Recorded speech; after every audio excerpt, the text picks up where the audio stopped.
All right, happy Sunday, August 14th, 2022. I'm short. I'm short 94.75. And what's going to happen next, I don't know, but I just wanted to breeze through what I'm thinking, why I'm short, and what the clues are about that. Starting from the weekly chart, which I always keep in the back of my mind, but I think it's coming to the fore right now because of what the setup is here. It's a weekly chart. These fibs are based on this being 1, 2, and then if it follows through to standard levels for a C wave, meaning this is A, B, and if this is just a big C wave, and if it goes to the 200% fib, you're looking at 77, 76. If it extends a bit, you're looking at sub 75. Okay, the squeeze, who knows which direction it's going to fire. I mean, clearly it's leaning lower. Obviously, price is coming down. The histogram's coming down. Look at the MACD. It's wide open, pointing lower. The volume is, maybe the volume is kind of peaking out here. The fast line's about to cross over the slow line on the volume. I wouldn't trade any one of these on its own, but you combine it with LA Wave, it just gives you the idea of what is possible. And based on this weekly chart, if you just take it on its face, what's possible is you could see much lower levels that would really be surprising to people, most people, from what I'm hearing in the room. So that's the weekly. And then the daily, just looking at the RSI, is that embedded to the downside? It's rattling around in this range on the lower half of the tool while price comes down. So yeah, I would say that the daily is embedded to the downside. The MACD has come down and now it's coiling, and it's been coiling for almost a month. So call that whatever you want. I don't know if embedded is the right term when you're talking about MACD, but the point is for 30 days it's just coiling while price continues to make new lows. The histogram on the daily rather, on the TTM tool, the histogram, is it really helpful? Not particularly. It's really a momentum tool. And, this is coming back up, I guess, suggesting that the downside is losing some momentum. Yeah, that could be. But it's inconclusive. It's kind of going sideways just as the MACD is coiling right through here.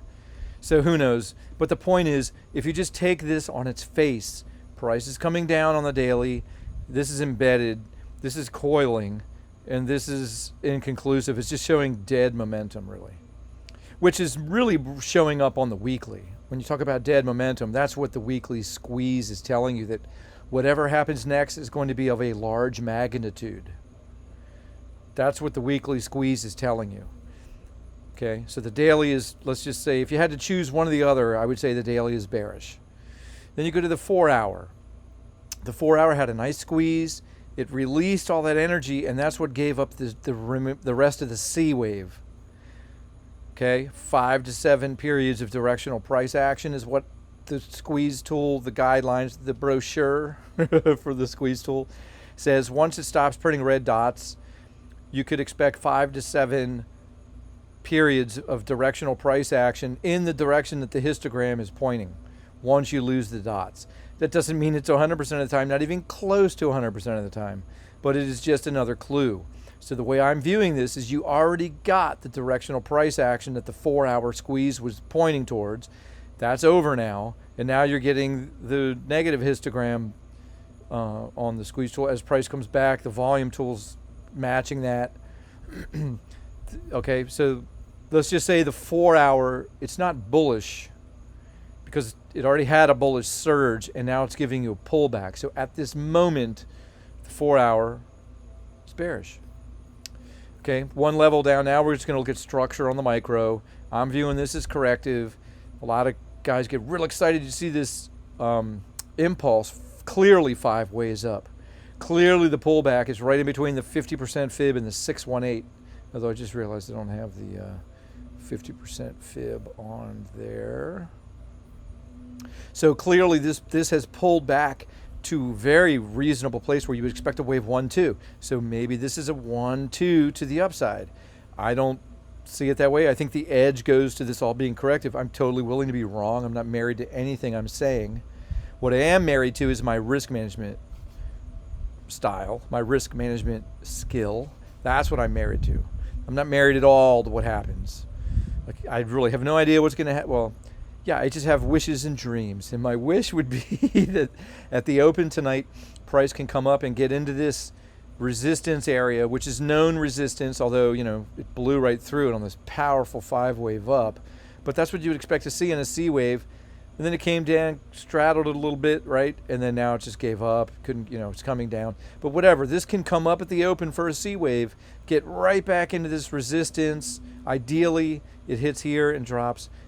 Less ideal is it makes it to this pivot, which is the pivot of this 5-wave move down as a wave 2, which would just coincide with just above the 618, which is just about when I start getting a little nervous for that short position that I have up here at 94.75. If it keeps coming and get above the 78.06, I'm just going to roll my eyes to myself and take off. Actually, I'll probably start taking off my shorts right above 94. And then the last little bit, I'll probably take some more off above 78.6. And then if it keeps coming, the last bit, I'll probably move it just a little bit so I can recover the commissions and stuff. But it'll be break even. I'll still make money even if I take them off as it comes up. But that's if I'm wrong, and everybody else would be wrong who's thinking this has more downside. And if we're right, it's going to make a new low early in the week. Maybe who knows? Maybe even by Monday close or Monday market close or Monday evening, this is coming back down and making a new low. That's what I got. The parameters are clear. Ultimately, above these green fibs and above 95.05, it's game on for the bulls. If this makes a new low, that in and of itself doesn't necessarily mean it's game on for the bears, because it could make a new low here and then still come up. So I wouldn't want to use 91.16 as like a line in the sand. But certainly this low is of the entire move down. That's so this is the deciding region the way I'm seeing it. And my bias is that you get a bounce to the open Sunday night and then it rolls. If I'm wrong, we'll know it, because it'll rattle around, do whatever, lose this beautiful structure and just create something else. And then if it gets above there, I'm just scrambling to get out of my shorts, and then I'll pick another pullback to get long. That's the game. That's what I'm playing. See you guys. Good luck.